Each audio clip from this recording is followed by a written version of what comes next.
नमस्कार। उच्च शिक्षा उत्कृष्टता संस्थान के ज्ञान मेघ पोर्टल पर आप सभी विद्यार्थियों का स्वागत है।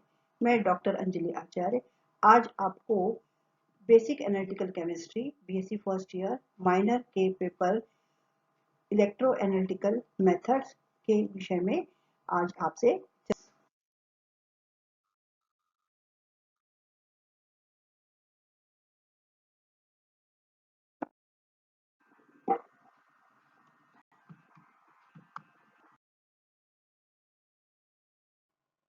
आज के इस लेक्चर में हम कवर करेंगे basic introduction, meaning of electro analytical technique, types और and classification of electro analytical technique, फिर कुछ बेसिक प्रिंसिपल जो इलेक्ट्रोकेमिस्ट्री से रिलेटेड हैं, जैसे ऑक्सीडेशन, रिडक्शन, इलेक्ट्रोलाइट और कंडक्टर्स के विषय में यहाँ पर हम लोग discuss.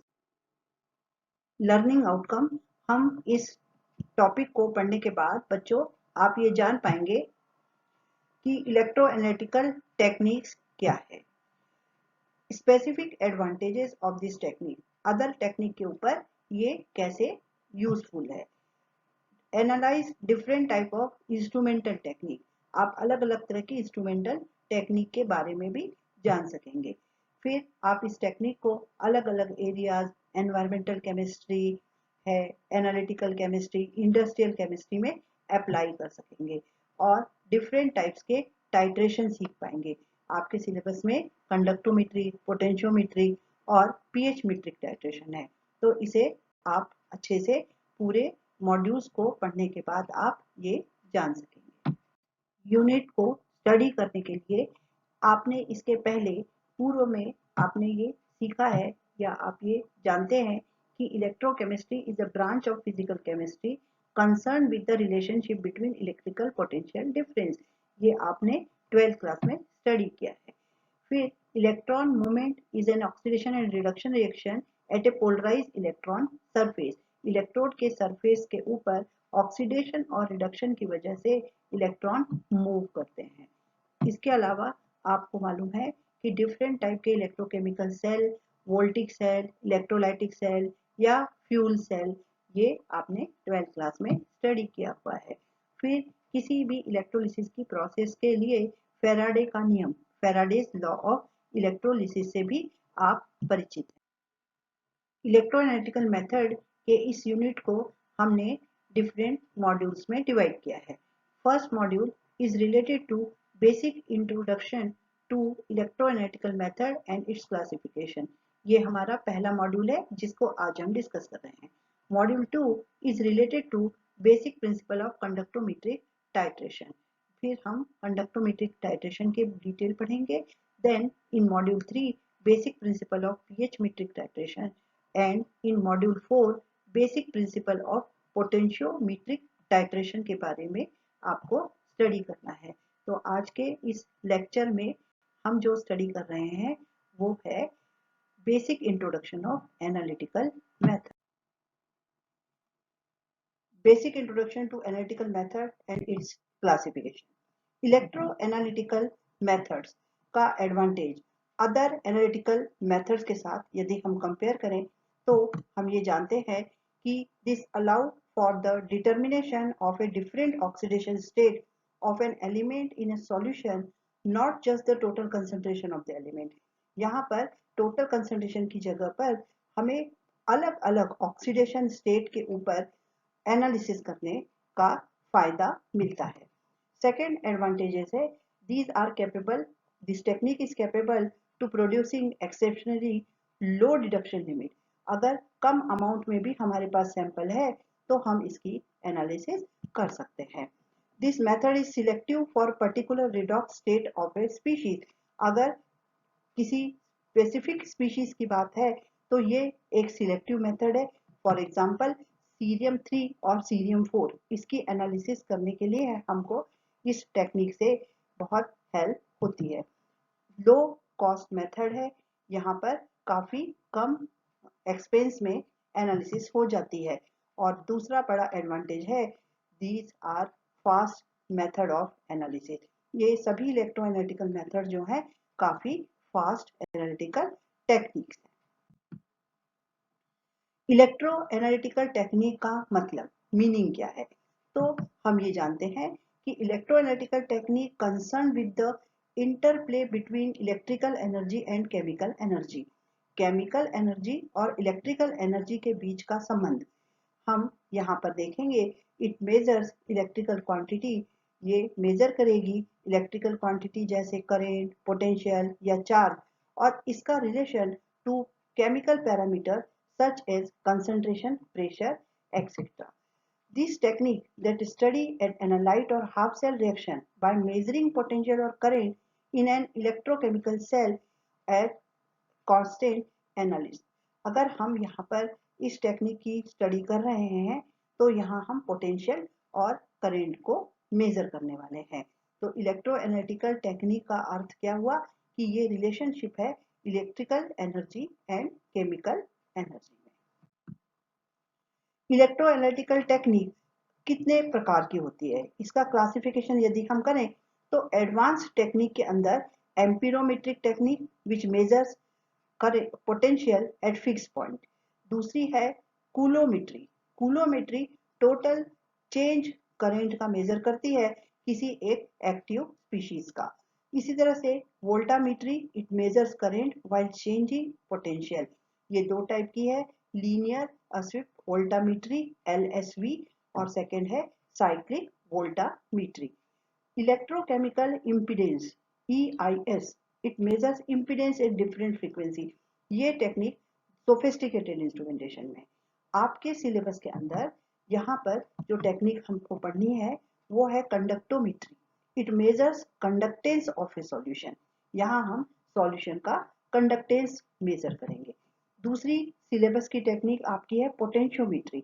It measures potential difference between the electrode. Third one is pH metry. It measures hydrogen ion concentration of the solution का हाइड्रोजन आयन कंसंट्रेशन।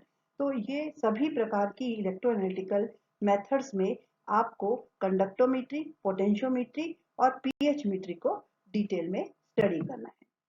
अब इलेक्ट्रोएनालिटिकल मेथड को अगर ब्रॉड सेंस में हम क्लासिफाई करें, सभी तरह की टेक्निक्स को यदि एक ही पैरामीटर के अंदर हम देखें तो इलेक्ट्रोएनालिटिकल मेथड्स का बेसिक डिवीजन दो प्रकार से हो सकता है और वो डिवीजन है इंटरफेशियल एंड बल्क मेथड।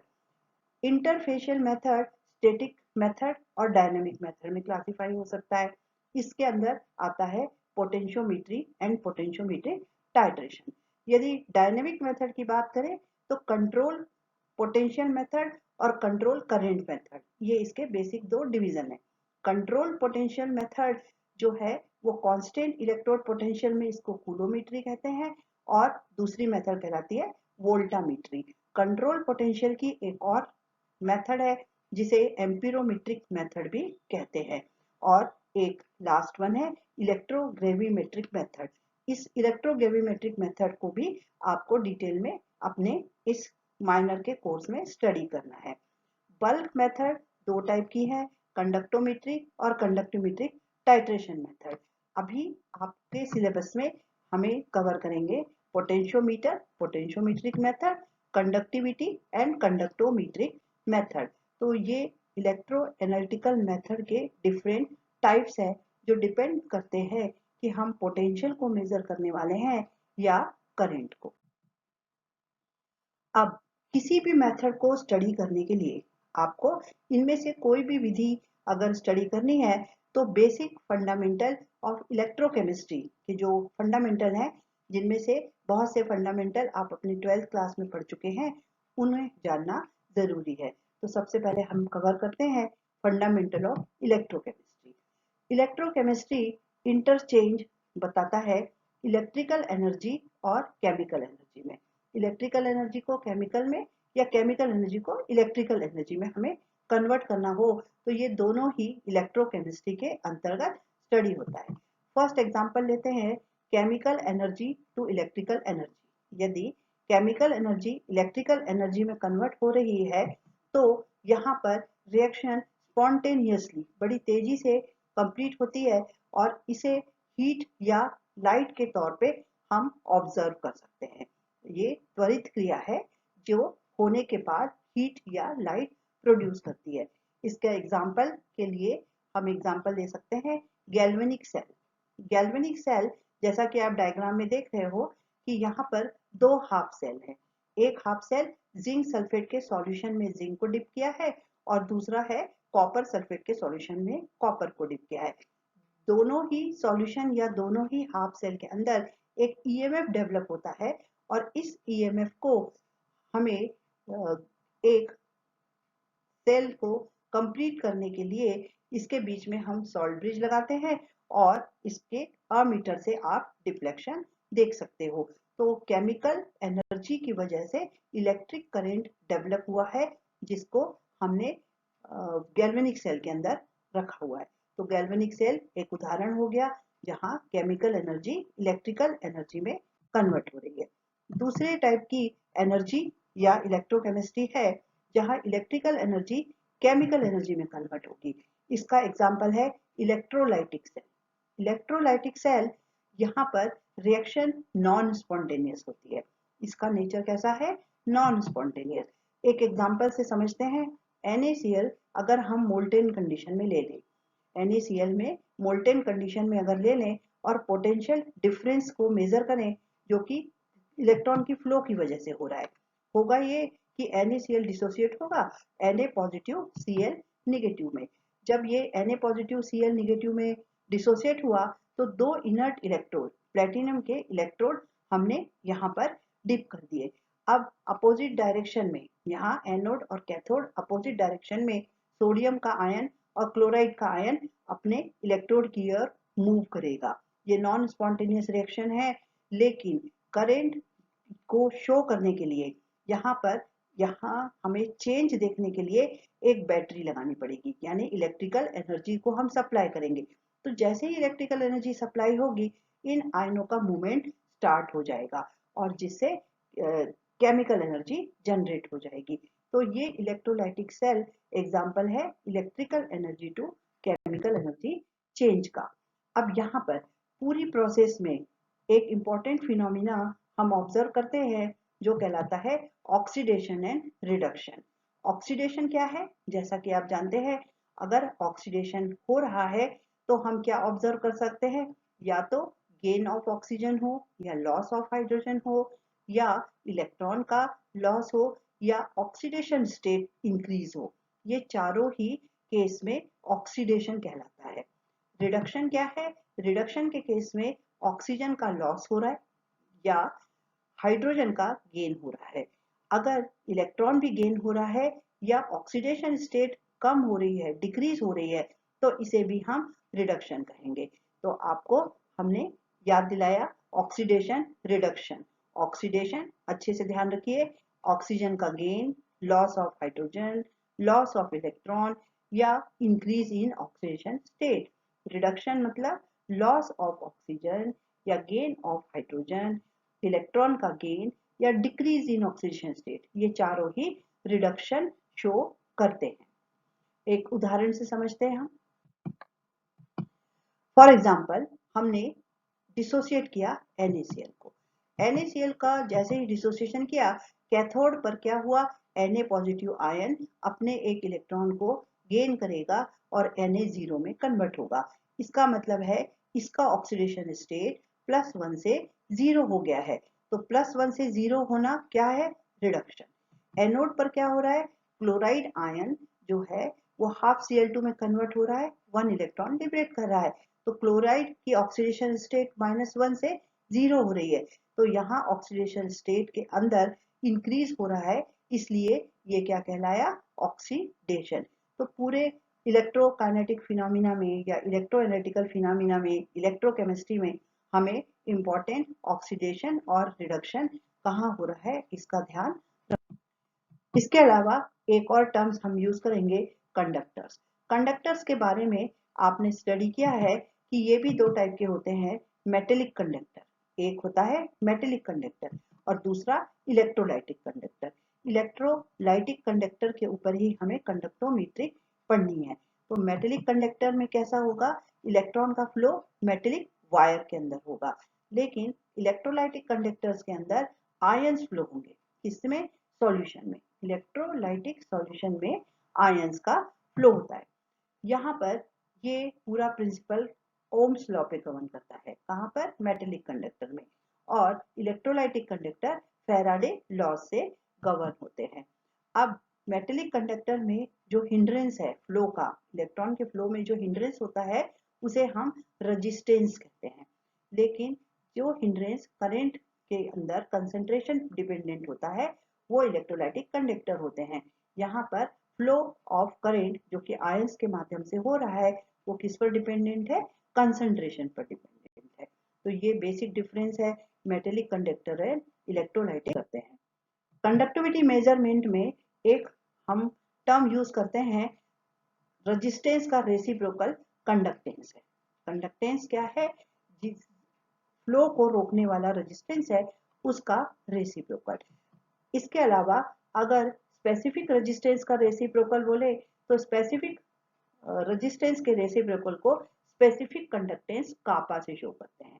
तो ये हमारा कुछ बेसिक टर्म्स हैं जो हमने कंडक्टिविटी मेजरमेंट में यूज करेंगे हम लोग, क्योंकि इसके बाद का जो मॉड्यूल है वो रिलेटेड है कंडक्टिविटी मेजरमेंट और कंडक्टोमेट्रिक टाइट्रेशन से। तो conductivity of electrolyte solution is a measure of its ability to conduct electricity. तो किसी की भी कंडक्टिविटी डिपेंड करती है कि वो कितनी इलेक्ट्रिसिटी को अपने में से फ्लो करने दे रहा है। This property is helpful to conductometric method in electro analytical tool is we discuss this tool means conductometric method in our next module। तो स्टूडेंट्स आपने इस मॉड्यूल में क्या स्टडी किया, एक बार हम लोग इसको फिर से याद करते हैं या आपको रिकॉल करवाती हूँ मैं। सबसे पहले हमने पढ़ा कि इलेक्ट्रोएनालिटिकल टेक्निक है certain advantages over other analytical method. कुछ और एनालिटिकल मेथड से ज्यादा यूजफुल है कौन सी? इलेक्ट्रोएनालिटिकल टेक्निक। दूसरा पॉइंट या दूसरी बात आपने समझी कि इसके उदाहरण कितने टाइप्स की है ये टेक्निक। तो कंडक्टोमेट्रिक, पोटेंशियोमेट्रिक, पीएच ये सभी उदाहरण हैं इलेक्ट्रोएनालिटिक मेथड्स के। इसके अलावा भी आपको बताया मैंने एम्पीरोमीटर, वोल्टामीट्री, ये भी एक उदाहरण है, लेकिन ये तीन आपके सिलेबस से रिलेटेड है। तीसरी बात आपने पढ़ी relation between electrical energy and chemical energy. एक दूसरे में ये दोनों ही एनर्जी कन्वर्टेबल है और ये इलेक्ट्रोएनालिटिकल टेक्निक में यूज होने वाली है। Then difference between oxidation and reduction. Oxidation और रिडक्शन में क्या अंतर है ये भी आपने स्टडी किया। फिर आपको मैंने बताया कि इलेक्ट्रोलाइट दो टाइप के हैं, एक स्ट्रॉन्ग एक वीक, जो डिपेंड करते हैं अल्फा पर। और जो मूवमेंट ऑफ आयंस है वो किस पर डिपेंड करता है?